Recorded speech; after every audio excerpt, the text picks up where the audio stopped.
Hi, everyone, and welcome back to the Mama Genius Hub podcast. I got something in store for you today. We're going to talk about parenting is about playing smarter, not harder, right? We're going to dive into those little tips on how we can really structure this, and we're going to bring Randi up to help us do that right after this. Welcome to the Mama Genius Hub podcast, where we support moms with big dreams, from entrepreneurship to personal aspirations. I'm your host, Michelle Dekeyser, and I'm here to help you unlock your potential in all areas of life. Join us as we explore strategies for thriving in motherhood while pursuing the dreams, the key to actually unlocking your genius. Subscribe now and embark on a journey to realize your fullest potential. And today we got Randi Crawford, a certified life coach, parent consultant, and speaker with a passion for helping moms navigate parenting with confidence. Remember the whole let's do it smarter, not harder. As a co-founder of public healthcare company for midlife women, she developed a deep understanding of family dynamics. Now, through Randi Crawford's coaching, she empowers parents to trust their kids, manage stress, and embrace a guilt-free approach to motherhood. Let's release all of that, all through her lens of pickleball parenting. I love that because I'm all about pickleball too. So welcome to the stage, Randi. It's so exciting to have you here today as I add you on. Thank you. Thank you so much for having me. This is really fun. Good way to start the day. Really, right? Like we were just all simpatico. She's like, oh, take your time, release it. And I was like, just getting things as, go from mean to mean. So it's all about finding that zone of how to do things. And I love that you bring that to us. So what is your why behind wanting to help parents and moms navigate this? So I'll tell you, my why very specifically is I started coaching young adult women a while ago. And after I talked to enough of these young girls, they're all in colleges across the country, what I found was a very common theme, which was a lot of communication gaps between the daughters and their moms. So a lot of people ask me, well, why do you talk about moms and not dads? Because I believe absolutely a unit is critical. However, it is the mom who will call me to say, can you work with my daughter? And if you talk to the mom, she'll give me a very different story than once I get on the call with her daughter. So I just sat back one day and I was like, you know what? There is nothing more important to me than strengthening this relationship and finding ways for moms to really empower their daughters, because it is very tough to be a young girl and a young man, quite frankly, growing up in today's digital environment. Very, very tough. And so my passion is really towards helping the parent build that bond with their kids and helping kids be empowered to have more resilience and to be able to deal with adversity when it comes their way. I love that so much because it is so true. It is a different dynamic when everything is in your face. I mean, I was just thinking about this. I was in a group and everyone was kind of feeling the nature of this. You think back to like England, like 1,000 years ago, they didn't know any of this information.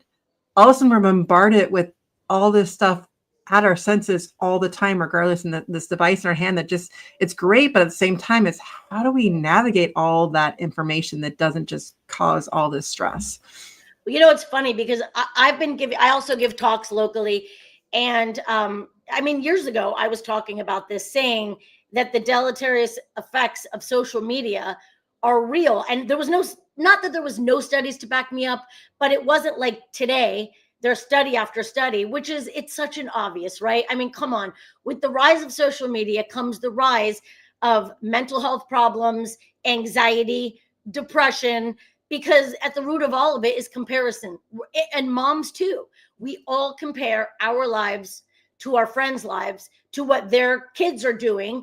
And imagine a brain that is not fully developed, that is on this app, that is nearly impossible to get off of, just constantly seeing images and people doing things that they're either not invited to or look away that they feel they will never look. It's nearly an impossible standard for these kids to deal with. I love that so much. And I love the idea is a lot, because when it comes down to it, is we're comparing our insides to someone's outside, because whatever they persona, but we don't realize that. And it's funny, my 8-year-old, one of her favorite songs when it comes on the radio is Breaking Up in the 90s. And she has no idea the like capacity of what that means, but it's so true. Now you're stuck with seeing their Instagram of who they're hanging out with now, or of the whole navigating of like, oh, you should be doing that. And you have like, I don't think she even realizes it because she's only 8, but I was like, it's so true though, because like you could just walk away and not think about it. Now it's like, it's in your face all the time. Well, it travels with you. That is the difference. When we, at least certainly when I was going to school, if you had an issue with someone at school, you left school and you left the issue behind. And today you could move to another part of the country. That issue, it's going to follow you wherever you are, because it's all documented online. And, listen, it is a digital world, and it is what our kids know, or at least, the Gen Ys and the Gen Alphas, that's what they know. So as parents, we also can't ignore that that's their reality. So we have to find a way to help connect with our kids and build trust with our kids and help really instill these values in our kids when they're young, so that they don't believe that all their value and worth comes from, this Instagram or social media account where they're getting all sorts of likes and their phone is popping off constantly, because that's just not real. And that's what we need to teach them. Oh, I love that so much. And we'll get back to some of the hows in just a moment. Attention mompreneurs. Do you feel like you're constantly juggling the responsibilities without a moment to yourself? It's time to pause and reflect with our Mama Genius quiz. Tailored for busy mamas like you, this quiz will help you identify what's blocking your path and inspire you to harness your unique strengths, transform how you manage life and business, find your rhythm, and ignite your joy. Visit mamageniushub.com today to discover your Mama Genius. Again, that's mamageniushub.com. Now, I really want to dive into how we do that. I know you have something called the Pickleball Method of Parenting. And I really want to preface this before you even start, is that a lot of these are techniques or ideas. But mom, those of you listening right now, if it resonates with you, those are the things to start implementing. And it's not a matter of like all these, the whole point of like, as we're doing these things is to figure out, what do you think using your intuition is going to work for you and your family? And I love to hear what some of Randi's ideas are for you. Okay, well, I won't go through all 6 of them but I'll tell you very briefly, the reason this came about. You and I spoke before the show, and you said I just started playing pickleball 2 years ago. And I said, oh, I kind of did too. And when I first walked onto a pickleball court, I thought, listen, I run every day, I work out every day. And I looked around, people were much older than me. They're all wearing body braces. And I'm like, oh, this isn't even going to be a fair fight. I'm going to take these people down. And within minutes, they're just like, pew, pew. They're just taking me down. And I was so humbled on the court so quickly. And it immediately occurred to me, what a beautiful metaphor and a beautiful way to teach these lessons, to help parents teach these lessons to their kids. Because everything that I have learned on the pickleball court has basically translated into this pickleball parenting method. And so, for instance, one specific that I think is very important in terms of guilt-free is the following. One of my methods is down the middle solves the riddle. So if you play pickleball, you know that the majority of time, they can float it over, they can nail it, but however they get the ball over, if it goes down the middle, that's generally a winning shot. And why? Yeah, the two are like, wait, that was yours. No, that was yours. Thank you. Because people are not communicating and people aren't calling the shot. So even though the shots are so obvious, right? Like yours, mine, I got, you got. If nobody calls that middle shot, it's missed and the point is lost. And so I say down the middle solves the riddle is all about communication. And honestly, Michelle, I don't think there is a absolutely better way to help our children build this trust and the values we're talking about than having good communication. And while I know that sounds simple, well, like I communicate. No, a lot of times we don't communicate with our kids because we're just so busy doing and going. Again, we talked about your kid's schedule before this whole program started, right? So we're just going. We're so in the thick of it. We never stop and really listen to our kids. And that is so critical. The word listen just comes up so much. And actually I was on a call. I was just with my friend and talking to her, and she was talking about how an older friend of hers felt like she had to mother her, and they're both much older and stuff. And then I just stopped and paused for a minute. And I said, she's just a person who's never learned how to listen. And it doesn't matter how old you are, if you don't have those skills of how to listen to another person, you're always putting your 2 cents in. You're always trying to change the conversation, and you never let them fully finish. And I feel parents, we do like, that's almost like our natural reaction is, how can I solve this for my kid? How can I get in the middle of it? And I feel, I'm sure you have some techniques or things that can help us make sure that we're truly listening. Well, I love what you just said. I mean, you're taking the words out of my mouth. What I believe we do is, as parents, it's just our visceral response to listen with one ear and try and be fixing it already with the other. So it's like we're listening to fix. We're never just listening to listen. And I do want to preface everything I'm saying with, I have made every single mistake. So I can tell you 1,000 times I would get into arguments with my son in high school, and he would say, "Mom, just shut up and listen," or "Please stop talking and listen to me." And as a mom, here's what we hear. We hear, "Well, you're going to say the same argument. You're going to tell me the same thing, and I don't want to hear it because I've heard it 1,000 times." But have we ever really let them finish their entire thought? So that huge tip right there, it's called active listening. I learned a lot about this in the Jay Shetty course. And active listening is when you not only listen, but you are thinking about, I mean, it sounds crazy, right? But you are thinking about nothing else. You're not thinking about grocery lists. You're not thinking about the other kid you have to pick up. You're not thinking about a fight you might have had with another kid during the day. You are listening to that specific child, letting them finish their thought, and then not saying anything, then taking a deep breath like we did before the show, pausing, resetting like we need to do in pickleball, and then asking the question, do you want help or do you just want support? Because that's what we want to know from them. Are you looking for me to give you an answer? And sometimes, rarely, they are, but most of the time, they want you to listen. When I life coach, because I do tend to talk a lot, all of my friends say, "What do you tell all these girls? What do you tell all them?" And I say, "Guys, you're not going to believe this, but the majority of the time I don't talk. I just listen, because it feels so good for these young people to just get something off their chest. And when they start talking, it's almost like they're solving it as they're talking, or they're seeing how ridiculous it is that they got so worked up over something, when reality is it's a much smaller issue, but in their mind it's really big. And then they try and tell their parent about it, and the parent is listening, and they're like, "Well, wait, this is what..." No, just listen, actively listen to your kids, and you will not believe what a long way that goes. I totally agree with you so much. And honestly, I was speaking to my youngest last night. Sorry, one second. We were in the car, and I was telling you that we did actually make it to dinner last night. I had told the story before. We got in the green room about her going to swim class, and she wanted to wear shorts in 30-degree weather in Wisconsin. Long story. But anyways, we did make it to dinner. However, she started telling me about her day as I was trying to find the restaurant.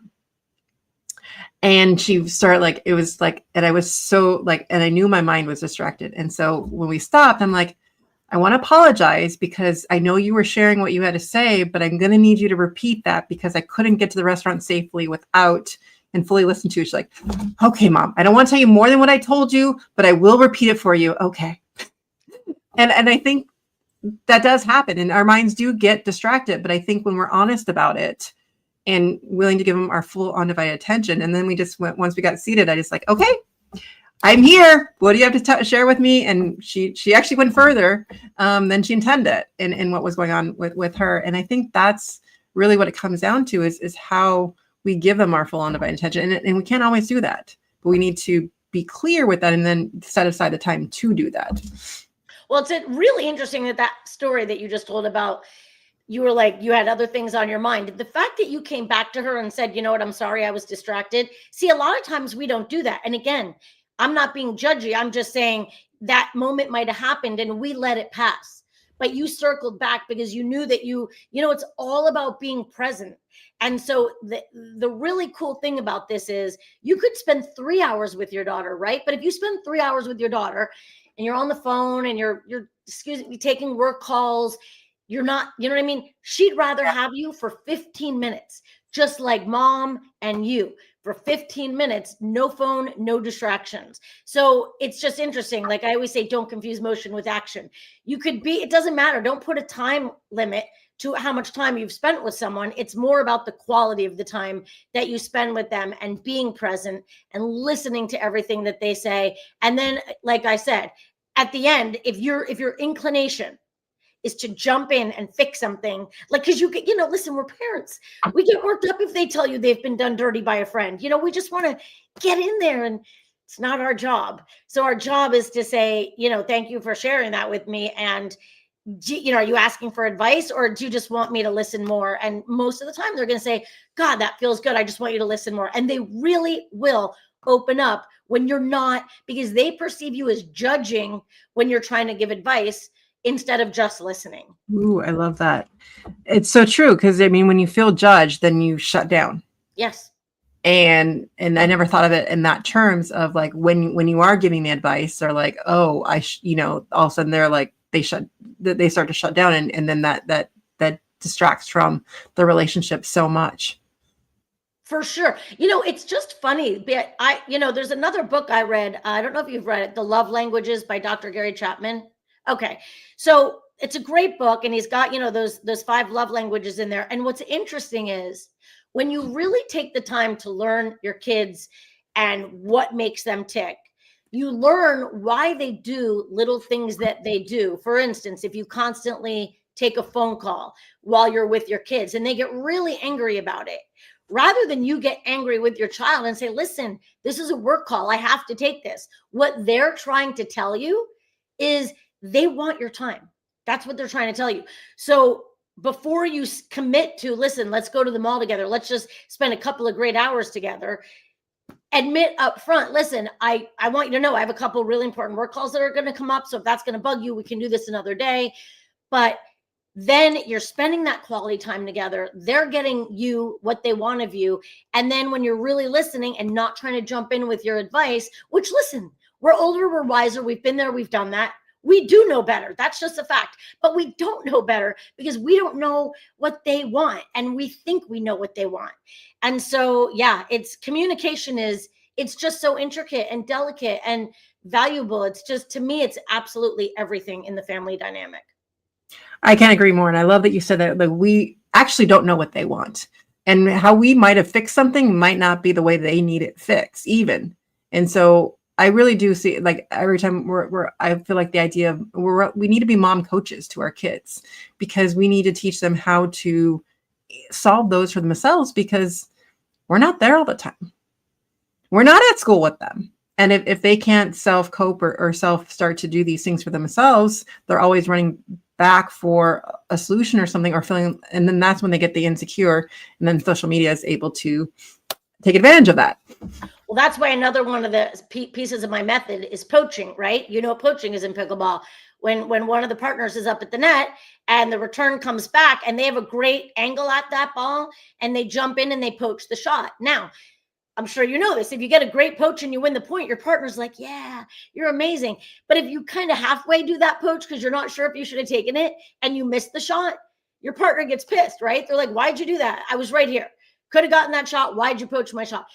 I would argue that as parents, we constantly poach their shots because we see, it's almost like we feel like we're watching an accident in slow motion and we just want to stop it before it even happens. When truthfully, it's not even an accident. It's not even that big of a fall. And we refuse to let our kids be uncomfortable. We refuse to deal with discomfort on any level. So we are going to remove every roadblock for them. And then they get to college. And guess what? We're like, go ahead, go adult. And these girls, they're like, what should I order for lunch today? And you're like, really? We're worrying about what to order for lunch, but choices have been made for them. Things have been fixed for them, and they cannot adult the way that we are treating them right now. I love that. I want to just repeat that again. Like, choices have been made for them and decisions have been made for them. So when we set them off, how are we expected for them to do it if they not have that time? Because especially in the teenage years, that's why I feel like it's so important. That's your time to coach. I mean, I've been struggling with my son looking at his schedule for high school for next year. And just like, he's like, just pick what you want for me. I'll just do it. I'm like, no, I'm not going to pick. I will help you talk this through, but you still need to make the final decision. Like, we will talk it through, but I'm not doing that for you. Sorry, it's your turn. Like, and fantastic. Because it's so hard. And like, though he did have, when I finally realized he had a sample schedule picked out, he had German and Spanish down. I'm like, you don't even have a language requirement. And he's like, I don't like any of the other classes. I was shocked, being a former teacher, in how much choice he had in his freshman schedule, of how much that they're changing the things. I've been like so distraught by the school system, but I was like, there were 3 periods where he had choice. Like, he could choose electives, which I thought was insane for a freshman. So I was just excited for that. And I don't know, I would love to hear other moms and their schedules and what's like at their schools too, because I feel like things are starting to change. That we realize college isn't necessarily the path for everyone. Choice is about figuring out what you want, that we're not just going to wait to like just do all these things, but like to start honing in on things that people are interested in and get a chance to say, no, I don't like this now. And I even walked into their automotive room, and it was like being in an actual garage. They had That's so cool. And he walked in there, and it was like a deer in headlights. He's like, I don't want anything to do with this room. I'm like, cool. One thing crossed off your list. No worries. But even the teacher was like, yeah, cool, no worries. But for the kids that wanted to hear, you see, that's the thing though. Nobody wants to let their kids deal with a consequence. And it's just so funny, because let's just say that your child had not walked into that room with the cars and they just said, you know what, I'm just going to put it down. And then they signed up for the class.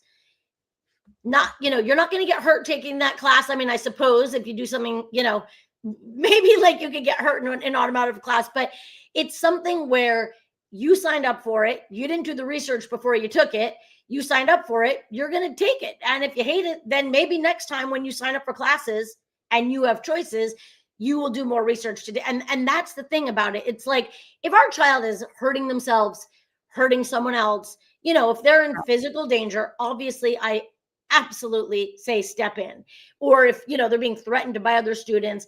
But if it's something where they can deal with a natural, organic consequence, I mean, it's so basic. I talk about this in this a lot when I'm giving talks. We learn very young not to put our hands on a hot stove, because we get burned and we immediately learn that doesn't feel good. That's called a consequence. No, that's not a fun consequence, but we're not going to do that again.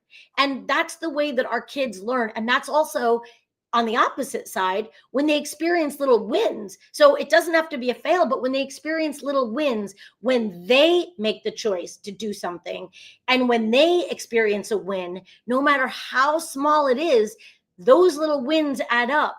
And that is how your kid starts to build confidence. And that is how they start to feel good. But when mom is the one that makes the choice or makes the call or calls the coach and gets them on a team or gets them into a different classroom so they can be with their friends, whatever it is, that is not a win. Then your child is in the class they want and they're with their besties, but nobody's winning there. And the goal is to teach them that feeling that we have trust in them and that they can do it. They can win on their own.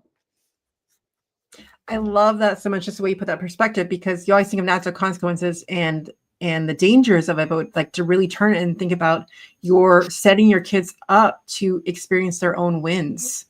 Okay. And that's the focus. I just never thought about that perspective change of how to really say that. So I really love that. So I want people to take that away. It's like, let's set our kids up to experience their own wins. And I want to have a conversation with my son about his schedule, but at the same time, like, these are your final decisions. And I always do that with sports as well. Like, you sign up for a season, you're committed, but if you don't want to do after that season, that's fine. But I don't want to do the fighting in the middle of the season when you picked that.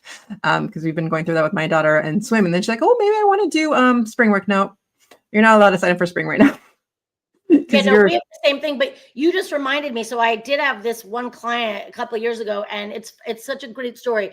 She was complaining to me about this math that she had requirement in college, and she really didn't like it at all. She didn't like this class. She wasn't doing well in the class. And we would talk about it a little bit in each session. It wasn't the goal, the focus, but it just bugged her because she was so mad that she had to have this math class. And finally, a couple months go by and she hasn't talked about the math. So I say to her, hey, what's going on with that class? And she says, oh, I didn't tell you. And I said, no. And she said, well, I got myself a tutor. So listen to this. She took the steps, not her mom, not me. We didn't even come up with this plan on together. She got herself a tutor. She started working with this tutor twice a week in the library to help her. And it was a calculus class. And by the end of that term, she actually said to me, "You're not going to believe this, Randi, but I really like it, because solving these, it's almost like solving a puzzle, like the really long equations." And I was like, "Oh my God, this is crazy. I hate math, But it was like, you can call that a big win or a little win. That is a win. She got the tutor, right? She got the tutor. She realized this is actually pretty cool. It's like I'm solving this whole thing. And I remember I felt such a win at the other end of that call. I was like, "Oh, this is so good." You have to know what a big win this is, and those things, you can't buy that. Mommy can't give that to you. You experience that. And that is what we're looking for. That's the kind of feeling we want. Because when people say, "How do I build confidence in my kids?" I'm like, well, the first thing you got to do is like, stop getting in their way. Oh, I love that so much. And we'll be back right after this. Thank you for joining us today. Do you ever feel like your own dreams are fading on you as you focus and keep everything together for your family? Or been buried under laundry and school runs and endless to-do lists? They're so deep, you don't even know what they are anymore. The Mama Genius Hub is here to help you uncover that part of you again. Maybe you felt that pull to start a passion project, return to a hobby you once loved, or pursue a career that lights you up, but you're so caught in everyone else's needs that you keep slipping through the cracks. In just 15 minutes a day, our mini courses will help you reconnect with those dreams while finding a new rhythm in motherhood's beautiful, messy life. And best of all, you'll be doing it with a community of moms who truly understand the juggle and the joy. The Mama Genius Hub is a community who've been there and are here to support and inspire each other every step of the way. It's time to rediscover your spark, live in your genius, and inspire your kids by showing them how to follow their own passions. Join the Mama Genius Hub today and start creating space for you again without guilt or doing it solo. Come to www.connectingmamas.com for more details. And we're back. So it's been so wonderful having you on, but we're going to have to go into our final question, which is, what is a common misconception about motherhood you think holds many moms back from truly stepping into their genius? I mean, this one to me is easy. I think the common misconception is that there's a right way to be a mom, that there's a right way to parent, and I'm right and you're wrong. It's not a one size fits all parenting, and all of our families are different. We all have a different set of family values. And so there is no right way to parent. Therefore, once we understand that, we will be okay with going on social media and, for instance, seeing something that you're doing. I'm just going to be happy for you. I'm proud of you and happy for your kids. I'm not going to compare my family and my kids and what they're doing to what you're doing, because we're all going to get there, but we're all going to get there down our own path. Oh, I'm just taking that in right now because it's so true. And especially in that comparison mode, that is just so true. So tell everyone how they can get to know you a little bit better, or where they can find you. Yeah, you can find me. I have a website, randicrawfordcoaching.com, and I'm on Instagram at Randi Crawford Coaching. And I love me some TikTok. So as long as that's around, I'm also at Randi Crawford Coaching on TikTok. Yeah, we never know, right? We'll bring you back in just a moment. We'll give some takeaways and bring you right back. Wasn't that amazing? I got 5 great takeaways from you, from Randi. And number 1 is really looking at, it's one of those funny moments where I had to highlight it, and then it's just like, but it's really the communication gaps between the mom and the daughter that really brought her into this, and realizing that we need to empower our daughters and make kids more resilient in all of it. So parenting is really about playing smarter, not harder. So it takes us into takeaway number 2, though, is we're really looking at the digital world, right? We're looking at the fact that we are in the social media world. We can't hide from it anymore. It is where we are at. And we're looking at brains that aren't fully developed going into this. So the issue of, like, even if you move, that issue might travel with your child. And so it's really coming into that realization that it is a little bit different from where we are. And what our goal is, though, as parents, is to really instill those values inside of them, and really focusing on that comparison idea of, so that we don't have that moving forward so much. Which leads us to takeaway number 3 as we get into the pickleball method, and really looking at down the middle solves the riddle, right? People do not communicate. We're missing the point sometimes. When I can think of myself on the pickleball court, like, oh, That was yours. Nope, that was yours. And that's the same thing we're doing with our kids. And so when we're so busy and not really listening, that can happen. So it's really focusing on that realization of the communication. But then that takes us to takeaway number 4, with that real active listening. I love this line is, we don't know what they want. And so we're only going to figure that out if we actually listen to them. And their wants might be different than us. Even though we might be able to solve their problem, it might not be what they needed or wanted or what's going to actually help them move forward, because that takes away to takeaway number 5, which is about the poaching idea in pickleball. But that the true idea, let's focus on this, is we want our kids to experience those little wins. And they can't do it if we poach them from them. If we don't stand out of their way and let them come into themselves and make their own decisions, we're going to be poaching those little wins from them. And that is what we don't want to do. And realizing that when we're doing this, we're doing it whatever works for our kids, and asking and being those detectives into what is going to make them feel that way. And really just letting them have some of those natural consequences. So they start to, with the consequences, they're also going to get those wins.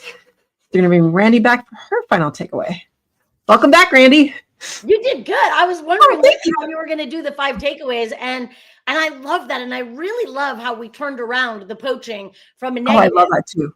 I do too. I mean, that sort of just organically came about, but that is, I love that. It doesn't have to be a negative. That's the whole point. None of this has to be a negative. We don't want to control. In pickleball, you can't control the outcome. And the harder you hold on to that paddle, the worse you're going to play. Like, we just have to let go a little bit, just enjoy it. Take a deep breath, reset, enjoy it, stop controlling, and it's going to be great. I think my pickleball game is going to be better from this conversation. You're going to be talking to your partner. Yours, mine, I got, you got. I am. Well, thank you so much, Randi. It was such a pleasure to have you on, and we're going to have to say goodbye to everyone. See you next time. Thank you. That was so fun. Thank you for joining us in today's episode of the Mama Genius Hub podcast. If you found value in our conversation, please share this episode with another mama who might benefit. Sharing helps us build a supportive community and reach out to more mamas like you. After all, it's more fun when we do motherhood together. Until next time, stay motivated and continue to pursue your dreams as you shine in your genius.